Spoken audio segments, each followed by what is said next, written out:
बिस्मिल्लाहिर्रहमानिर्रहीम, अस्सलाम वालेकुम। सोशल मीडिया के थ्रू आप लोग देख भी रहे हैं, हल्का PB4 के गुमशुदा MPA कर्नल अनवर साहब आजकल मुख्तलिफ स्कीमों का इफ्तिताह करते हुए संग बुनियाद रखते हुए नजर आ रहे हैं। तो इस सिलसिले में बहुत से लोगों ने पूछा कि ये जो स्कीमें थी ये तो मुस्लिम लीग नून के दौर में हमजा शबाशी साहब के दौर में चौधरी शेरी साहब ने मंजूर करवाई हैं। तो मैंने कहा कि इनको थोड़ा सा एंजॉय कर लेने दें, ढोल ढमका कर लेने दें, इफ्तिताह खेल लेने दें, तो उसके बाद मैं सारे फैक्ट एंड फिगर लेके आप लोगों के सामने आ जाऊँगा। और वैसे भी इनकी फिर खुशियां मान पड़ जानी है। और दूसरी बात यह कि इनको वैसे भी शौक है दूसरों की मनसूबों पर तख्तियां लगाने का।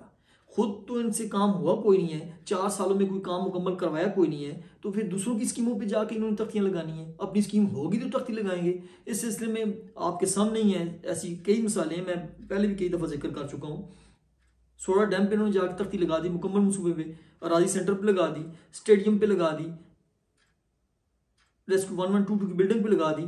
और जो कि अवामी फलाई काम थे, उस वक्त साकिब निसार साहब साबिक चीफ जस्टिस साकिब निसार साहब ने काम रोक देने की वजह से पूरे पाकिस्तान में उन्होंने रोक दिए थे। तो उस वजह से जो काम पेंडिंग रह गए थे अवामी काम, तो उन्होंने आके इनको चलाने की बजाय जिनके फंड्स अवेलेबल थे वो काम भी इन्होंने रोक दिए।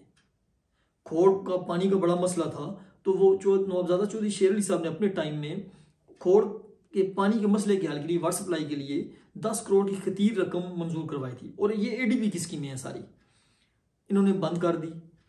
उसके बाद खोड़ कंपनी से लेकर कोट मलियार तक रोड बन रहा था, ADB की स्कीम थी, इन्होंने बंद करवा दी। अच्छा, उसके बाद गली जगीर से लेकर चक्री इंटरचेंज तक रोड बन रहा था और ADB की स्कीम थी, फंड्स अवेलेबल थे, इन्होंने बंद कर दिया। रतड़ियाँ रोड पे जो लोग सफ़र करते हैं वो जानते हैं कि रतड़ियाँ रोड सारा बना हुआ है, सेंटर में आके पुल बनने थे और पुल के पिलर खड़े थे, लेकिन वो अभी तक मुकम्मल नहीं हो सके। एक स्कीम उन्होंने उठाई है ADB की, जो कि इनकी अपनी मतलब की थी कि उन्होंने लाहौर जाना था और रास्ते में इनको ये नज़दीक पड़ता था रास्ता, वो थी गंडाकास की स्कीम इन्होंने उठाई। ADB की स्कीम थी, ऑनगोइंग स्कीम थी, फंड्स अवेलेबल थे, लेकिन 4 साल गुजरने के बावजूद आज भी वो स्कीम मुकम्मल नहीं हो सकी। इनकी अपनी कारकर्दगी का आलम तो ये है कि एक रोड जो इन्होंने शुरू किया फतेह जंग से पिंडी खेब तक, वो अभी तक जो इन्होंने दावा किया था कि 2 साल के अंदर अंदर हम इसको मुकम्मल करेंगे, लेकिन 1.5 साल गुजरने के बावजूद उसकी हालत आपके सामने है। और जो लोग उस पर सफ़र कर रहे हैं उनको अंदाज़ा है वो कितनी मुश्किल से सफ़र करते हैं उस रोड पे। और वो जो उस पर मटीरियल इस्तेमाल किया जा रहा है और जिस तरीके से वो बनाया जा रहा है, जिन ठेकेदारों के पास वो ठेका है उस रोड का, वो भी किसी से ढकी छुपी बात नहीं है कि वो किस तरीके से काम कर रहे हैं। और फिर ये खुद मुख्तलिफ जगहों पे बताते हुए नजर आते थे कि मेरे पास जितना फंड था वो मैंने रोड की मद में दे दिया है।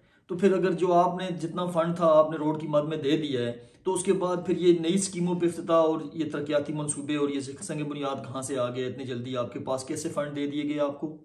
इसके अलावा जो अभी ये जिन स्कीमों का ये इफ्तिताह कर रहे हैं, ये संग बुनियाद रख रहे हैं, तो ये स्कीमें सारी मुस्लिम लीग नून के टाइम में, जब ये हमजा साहब ने अप्रैल में हल्फ लिया, मई में नवाबजादा चौधरी शरीफ साहब ने उनसे मुलाकात की, फिजिबिलिटी तैयार करवाई, पहले फिजिबिलिटी तैयार करवा के महकमे से मुलाकात की और अपनी स्कीमें उनके सामने रखी कि हमारे हल्के में काम धेले का नहीं हुआ, लोगों की डिमांड्स हैं, वो वैसे भी बहुत बैकवर्ड इलाका है, तो मेहरबानी करके खुदारा हमारी ये स्कीमें अपनी ADP में शामिल करें।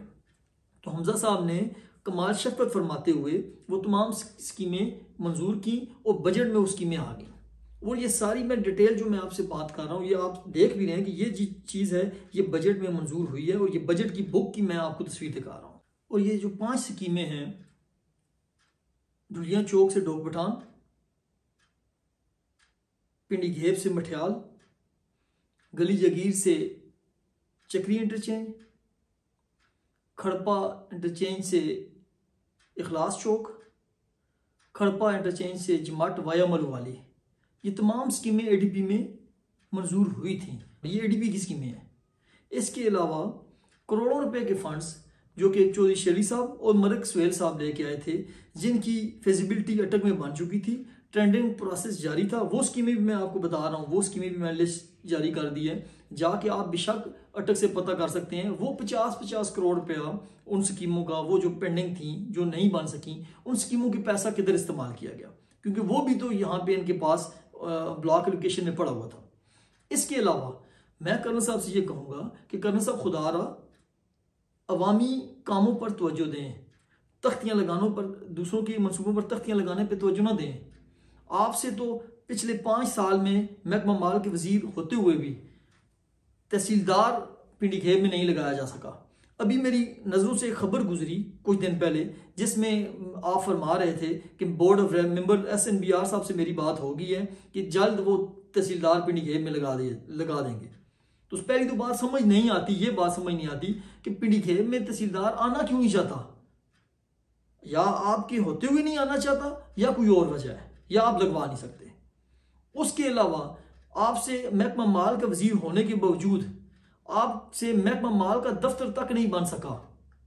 4 साल ये भी आपने गुजार दिए हैं, अभी भी 1 साल रहता है। खुदारा उस तरफ भी तवज्जो दें, लोगों के कामों पे तवज्जो दें, फलाई कामों पे तवज्जो दें। ये तख्तियां दूसरों के मंसूबे चोरी करने पर तवज्जो न दें। जिस तरह 2018 में इलेक्शन चोरी करके आप आए थे, इस तरह दूसरों के मंसूबों पर डाके मत डालें।